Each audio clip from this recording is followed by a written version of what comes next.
Selamat siang pemirsa, seputar info acara Breaking News hadir di hadapan Anda. Acara berita yang akan membawakan berita terkini dan terpercaya bersama saya, Igede Ardabra Pratama. Dan saya, Eka Sarjati, akan menemani Anda selama 30 menit ke depan.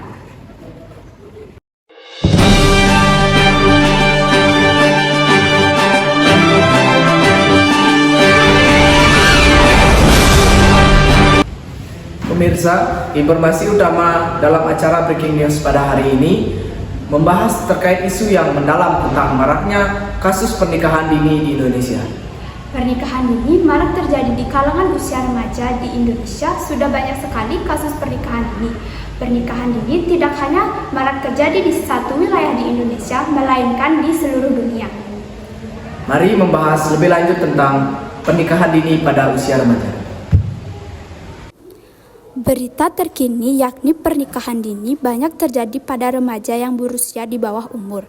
Pada tahun 2023, tercatat jumlah kasus pernikahan dini sebanyak 443 pernikahan dini yang dilakukan oleh remaja di bawah usia 20 tahun dengan sebab yang beragam. Salah satunya karena hamil di luar nikah. Perkawinan anak masih marak terjadi hingga sekarang. Komnas Perempuan mencatat sepanjang tahun 2021 ada 59.709 kasus pernikahan yang diberikan dispensasi oleh pengadilan. Walaupun ada sedikit penurunan dibanding tahun 2021, yakni 64.211 kasus. Namun, angka ini masih sangat tinggi dibandingkan tahun 2019 yang berjumlah 23.126 pernikahan anak. Dispensasi pernikahan adalah keringanan yang diberikan pengadilan agama kepada calon mempelai yang belum berusia 19 tahun untuk melangsungkan perkawinan. Perihal dispensasi ini diatur dalam Undang-Undang Nomor 16 Tahun 2019 tentang perubahan atas Undang-Undang Nomor 1 Tahun 1974 tentang perkawinan. Menurut undang-undang ini, orang tua pihak pria dan atau orang tua pihak wanita dapat meminta dispensasi kepada pengadilan dengan alasan sangat mendesak disertai bukti-bukti pendukung yang cukup. Terdapat jumlah faktor menurut Komnas Perempuan yang menjadi penyebab mudahnya pengadilan mengabulkan permohonan dispensasi, yaitu alasan situasi mendesak seperti anak perempuan telah hamil, anak beresiko atau sudah berhubungan seksual, anak dan pasangannya sudah saling mencintai, serta anggapan orang tua bahwa anak beresiko melanggar norma agama dan sosial atau untuk menghindari zina.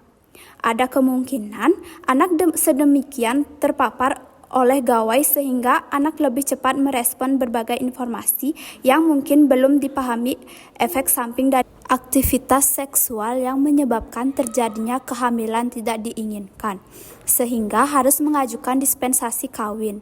Belum meratanya program terkait pemahaman tentang hak seksual dan kesehatan reproduksi komprehensif yang seharusnya dapat menjadi acuan bagi remaja di Indonesia. Dari grafik tersebut, Anda dapat melihat bahwa dari rentang tahun 2016 hingga 2020, angka kasus pernikahan dini dengan permohonan dispensasi kawin terus melonjak naik hingga menginjak tahun 2021. Angka kasus pernikahan dini mulai menurun hingga tahun 2023 kemarin yang tercatat sejumlah 443 kasus pernikahan dini dengan permohonan dispensasi kawin di Indonesia. Sejumlah kasus pernikahan dini di Indonesia, tepatnya di bagian Provinsi Bali di daerah Bali Timur, didominasi dengan kasus pernikahan dini dengan pasangan berusia 17-19 tahun. Tahun 2022, anak usia dini yang menikah hampir mencapai ribuan pasangan tersebar di 8 kecamatan di Kabupaten Karangasem. Kasus terbanyak yakni pasangan dari desa Degat Pegunungan. Kabid Pengendalian Penduduk dan Keluarga Berencana Dinas Sosial Karangasem, Wayan Arsiawan, mengatakan anak usia dini yang menikah rata-rata di usia 17-19 tahun. Terutama dari pelosok berdekatan dengan pegunungan seperti Kecamatan Kubu, Abang, dan Bebandem. Beralih ke daerah lain di Indonesia, di Sulawesi Barat, juga pernah ada kasus pernikahan dini yang menggegerkan seluruh Indonesia. Pasalnya, pernikahan ini dijalankan oleh 2 orang bocah, di mana sang perempuan berumur 15 tahun dan sang laki berumur 16 tahun yang masih duduk di bangku SMA. Kabar pernikahan keduanya menggembarkan karena foto-foto saat pernikahannya banyak tersebar di dunia. Pemirsa, informasi tadi sekaligus menutup perjumpaan kita pada seputar Info News kali ini. Saya Eka Sarjati. Saya Gede Artabra Pratama, mewakili rekan kerja yang bertugas pada hari ini, kami pamit undur diri. Jangan lupa untuk tetap menyaksikan news hanya di seputar Info.